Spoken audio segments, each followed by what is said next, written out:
If you're thinking about living in Connecticut or moving to Connecticut in 2026, you definitely clicked the right video. Today, we're going to break down the top reasons that people actually love living here. And I'm telling you right now, at least one of these is probably something that you assumed would be a negative.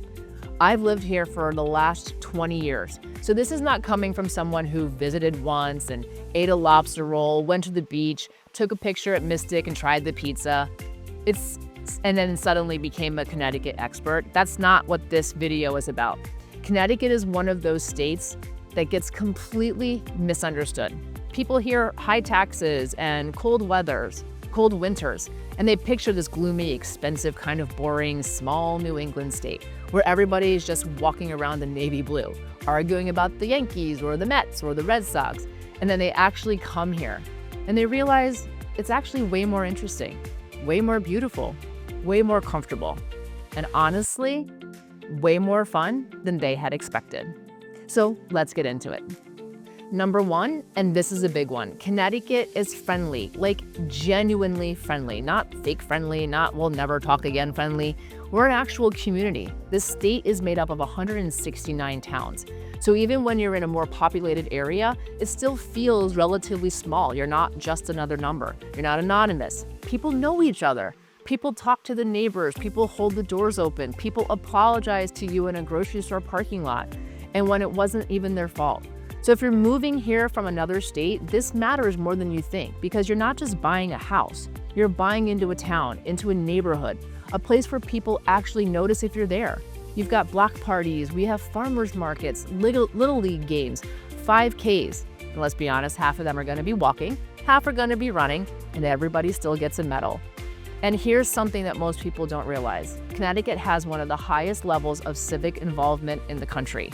We're talking volunteer fire departments, library boards, town committees. People don't just live here, they participate.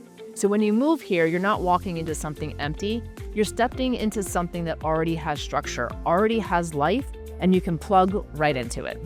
Number two, well, it's time to talk about the weather. Now let me just say this up front. You are getting all 4 seasons, whether you want them or whether you do not. Summer, warm, comfortable. You'll get a few sticky weeks in July and August, but it's not Florida. It's not humid. You're not melting when you walk around outside. In the fall is amazing. It almost kind of looks like it's fake. The trees, all the colors, it literally looks like the state is on fire. And in the best possible way. There's apple picking, there's pumpkin, everything. Cider, the whole fall vibe. Winter, yes, we have those. Yes, it is cold. Yes, it snows. But here's the difference. We're built for it here. When the snow hits, the plows, they are out immediately. Roads get cleared. People go to work the next day. We don't panic over 3 inches of snow like they do in other parts of the country. We kind of laugh at it. And then there's spring. Spring is that reset. Everything starts to turn green again. People come back outside. You remember why you live here. And here's something people don't expect. Connecticut has microclimates. You can be by the shoreline and it's 10 degrees warmer. Less snow. Milder winters. And then you go inland, there's more snow, crisper air, totally different feel. So where you live actually matters a lot. And that's something that most people don't realize until they move here. Number 3, local culture and events. Connecticut packs a lot into a small space. You've got town festivals, you're gonna have parades, you've got concerts on the greens, fairs that have been around forever. And the people, they show up. This isn't just stuff that exists. This is stuff that people actually go to. And here's something wild. There are about 20,000 nonprofits in this state. That means almost every weekend, there's something happening. There's going to be some kind of a fundraiser or a community event, something tied to giving back. So the social scene here, it's not just for entertainment. It really is about connection. It's about involvement. And every town has its own personality, its own traditions, and yes, its own rivalries.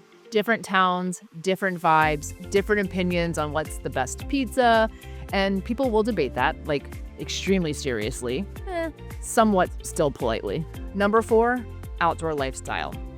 This state obviously is small, but it's loaded with outdoor stuff. You have the coastline, rivers, forests, lakes, trails. You're never far from nature. You can kayak in the morning, be at the beach in the afternoon.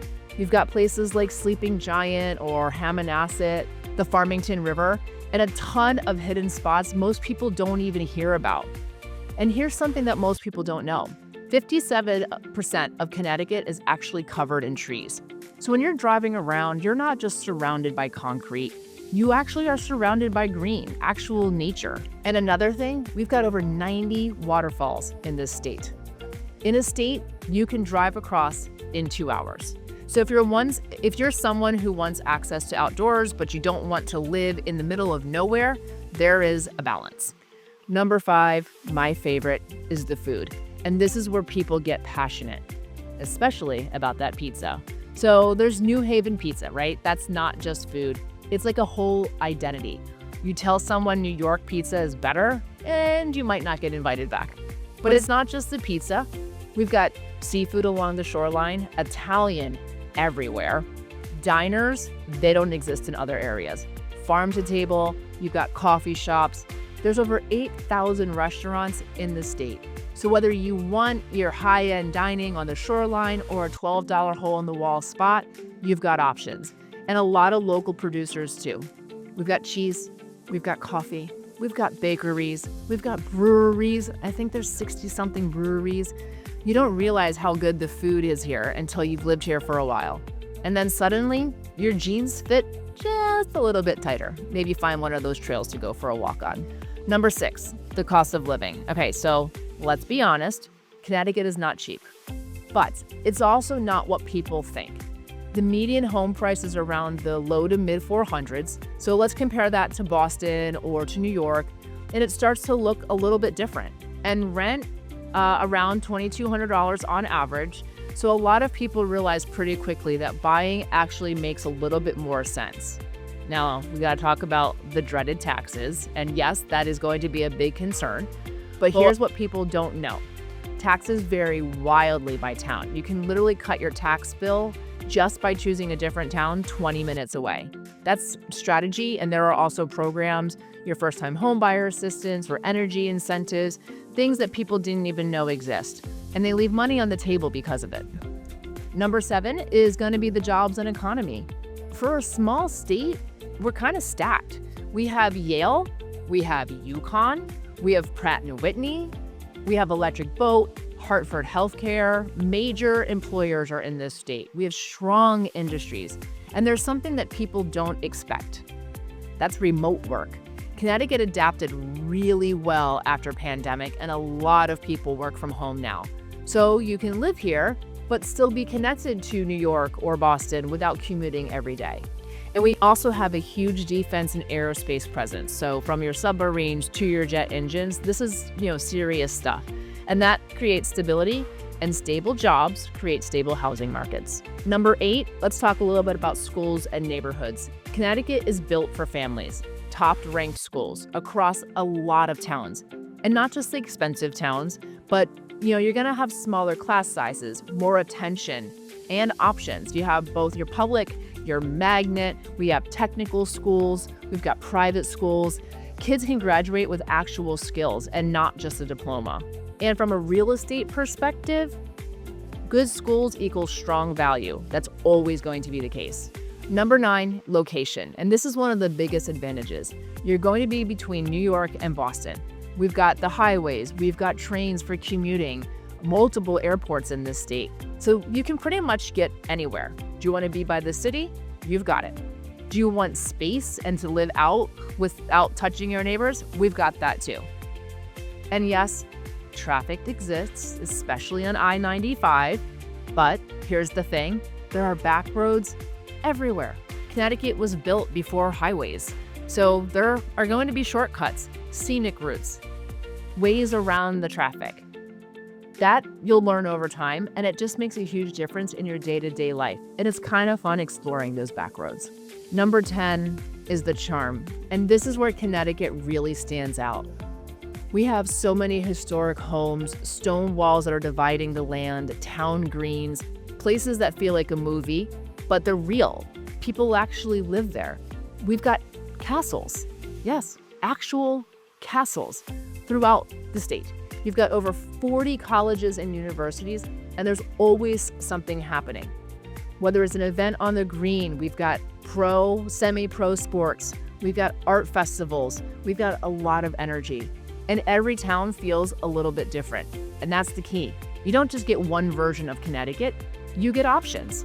So those are the top reasons that people love living here. And the truth is, the more that you explore this amazing state, the more you realize that it's not what people think it is. It's actually better. And if you're even thinking about moving here, the biggest thing is choosing the right town, because that's what makes or breaks your experience. So if you've got questions, if you're starting to explore, or even if you're just curious, reach out. We'll help you figure out what actually makes sense for you, because there's a lot here that you won't find online. And getting it right the first time makes all of the difference. I'm Devin with Dave Jones Realty, where we do everything but the packing.